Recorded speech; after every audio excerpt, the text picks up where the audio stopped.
is how do you position Calyrex Shadow Rider? And okay, I love that fun fact from Chicago and shares a birthday with Chicago. I don't know what day that is though, but probably today. If I had to today. guess. Yeah, happy birthday! Happy birthday to the city of Chicago. If you're Chicago and you're watching, happy birthday. Aaron and I are so happy for you. Keep up the good work. Yeah, keep up the good work.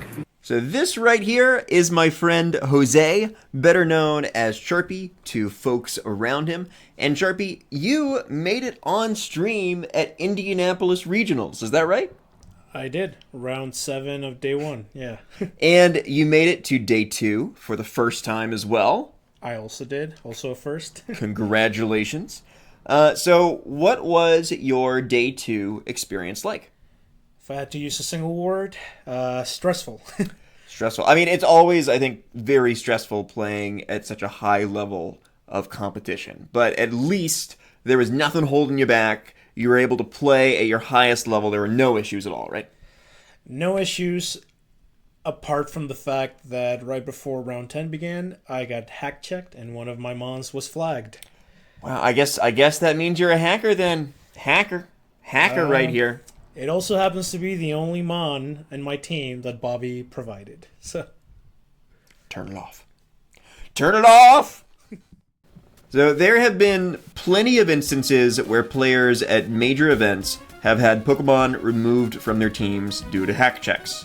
And there are definitely a lot of people, especially in North America, who do hack their Pokemon or used to hack their Pokemon for official competition. So, what's important to understand about hacked Pokemon is that they are functionally identical to legal Pokemon in pretty much all relevant cases. They offer no competitive advantage. They are often indistinguishable from legitimately obtained Pokemon. In recent years, the Pokemon Company has been cracking down on the use of hacked Pokemon, and I believe it is well within their rights to do so. That being said, I don't believe there is anything morally wrong about hacking in Pokemon for official competition, since it doesn't give you a competitive advantage, but it is something that I have never done, and I would never consider. There is a high likelihood you get caught. My mom would hear about it, and I think she would be disappointed in me. And acquiring legitimate Pokemon now is easier than it has ever been. Granted, it is not always super simple or easy, but it is, in fact, easier than it has ever been at any other point. Those that complain, just don't take me back to Gen 4. Give me my mints, my bottle caps. I can't... Forget about training. The idea of retraining a Mon. Back then, it really has become as easy as it's ever been. Yeah, I mean, and drastically. I didn't play back then for a reason. I remember wasting an entire week building a team. And this is back in the day when you would have to go in a forum to find someone to play with, right? And realizing that the team was complete and utter trash, and then have to re-EV train everything. Oh gosh! And now you can make a whole team in a matter of hours, if that. Yeah, and if you mess up, clear mochi. Clear mochi. So, am I okay with TPCi cranking down on hacked Pokemon? Absolutely. They have every right to make sure only legitimate Pokemon are entered in official competition. However, they have a responsibility to get it right. In March of this year, it was discovered that the Pokemon Company International had likely been removing Pokemon from official competitions for incorrect reasons. From my understanding, if you gave a Pokemon with at least one perfect IV a gold bottle cap prior to Scarlet and Violet version 3.0, the check used by TPCi would flag the 100% legitimate Pokemon as illegal after the 3.0 patch. This caused many rule-abiding trainers a chance to place well at major tournaments. This isn't something that affected Charpie at Indy, but it does show a tendency for TPCi hack checks to err on the side of punishment when any bits of unusual data are involved, even when a ban is completely unjustified. I learned about this from Kurt, or at Kaphotics on Twitter. If you're curious about this sort of thing, I highly recommend you give him a follow. So that brings us to Charpie's experience at Indianapolis Regionals. So do you want to tell us about what was going on, or just take us through your journey of day 2? Yeah. So, all right, first time making day 2, of course. Extremely nervous because I know the competition is just going to get more fierce on this second day. You sleep what you can, you over-caffeinate, and you walk in. Sit down. Process itself a lot smoother than having around 700 people and trying to get everybody to their seats. So it's only about 60 of us or so. So things are going smoothly. Yeah, a lot less crowded. Much. The venue itself less crowded, much nicer. And everything's going smoothly until a judge approaches our table and calls me first and last name and takes me out of my seat. So they already knew.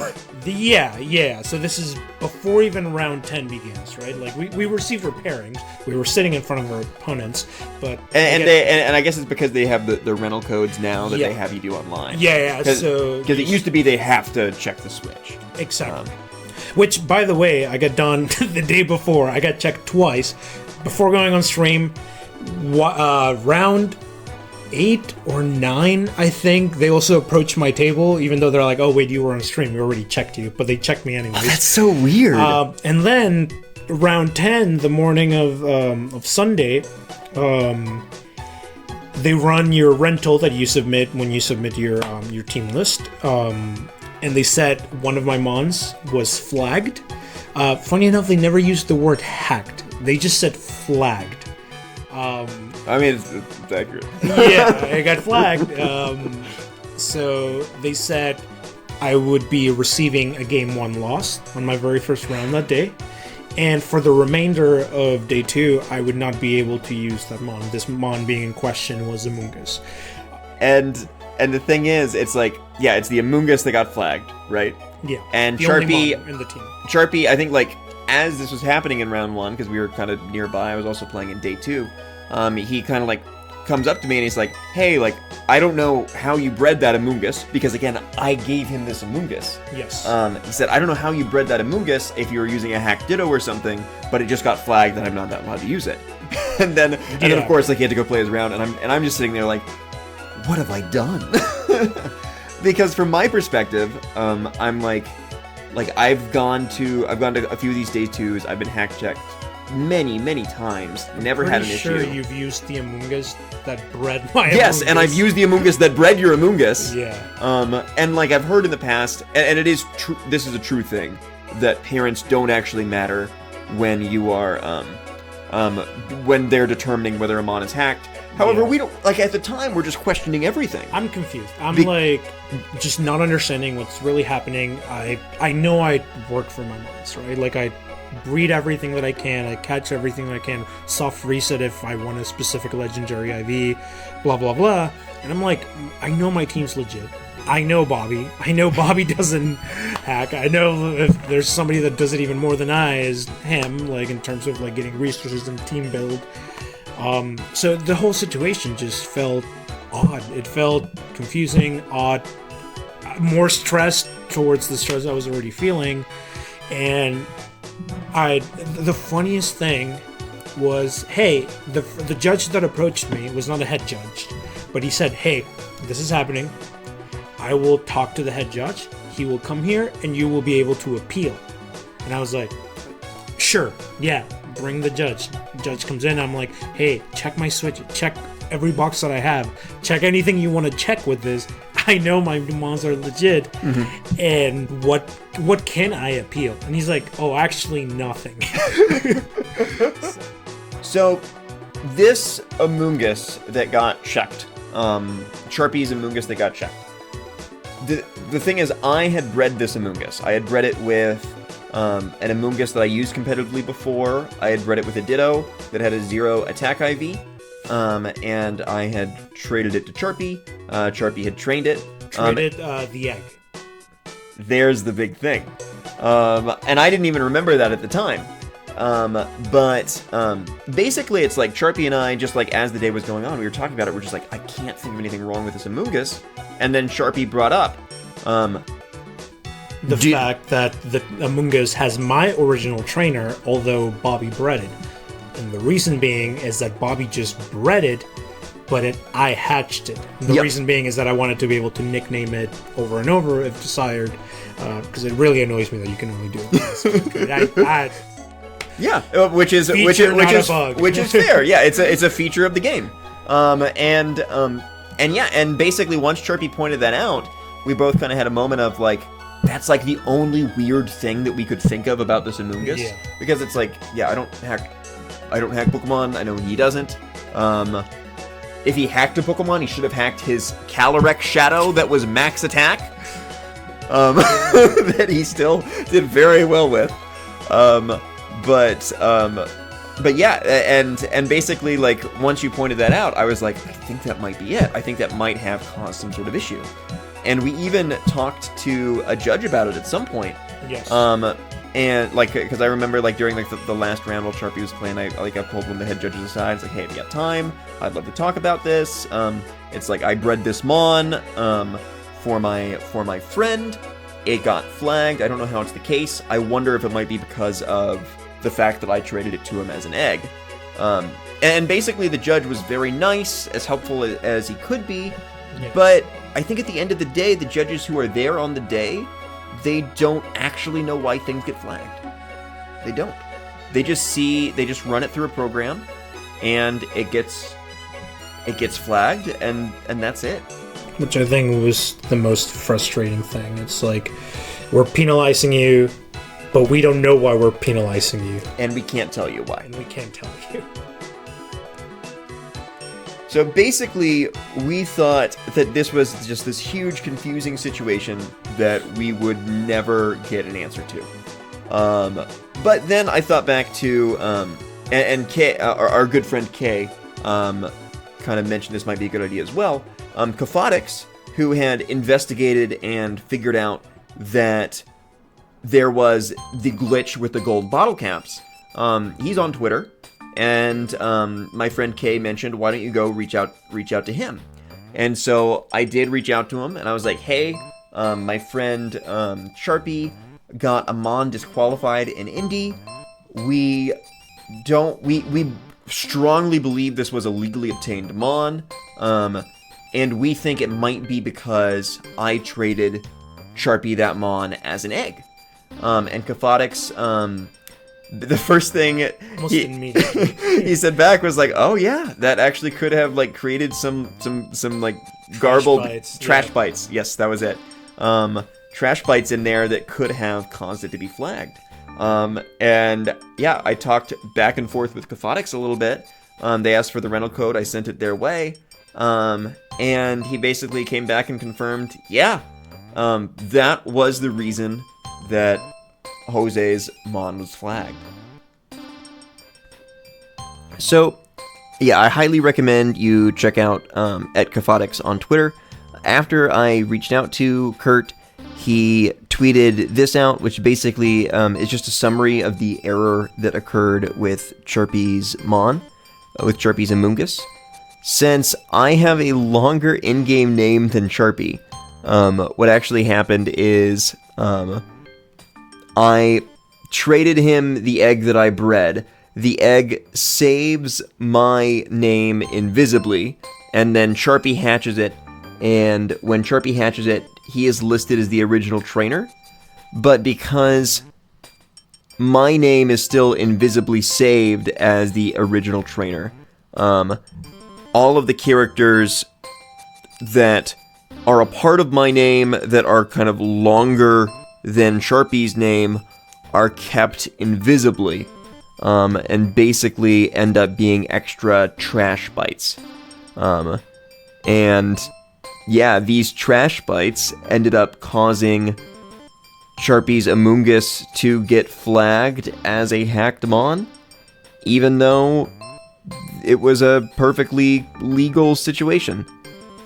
The thing is, we brought up the fact that we suspected the error might have been because I traded Charpie an egg. We brought that up to the judges at the competition. And they're just doing their jobs to the very best of their abilities. Everyone was super nice. Everyone we Super talked to approachable. was Yeah. very nice. They let us say our bit, Yeah. as helpful as they possibly could have been. But there was no one on site who knew the code. There was no one on site who knew what went wrong with the Mon, why it was flagged.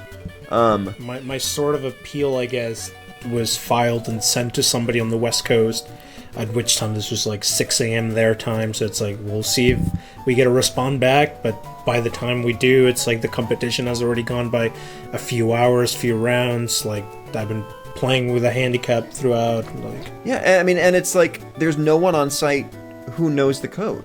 There's no one on site like Kaphotics who can investigate kind of our appeal and get to the bottom of it, which Kaphotics did in less than a day.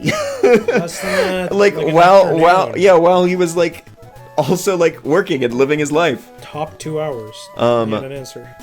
And I just don't understand how the Pokemon Company can justify banning people, banning Mons from official competitions if they don't have someone like that on site who understands the code, and who actually understands why a Mon is being banned.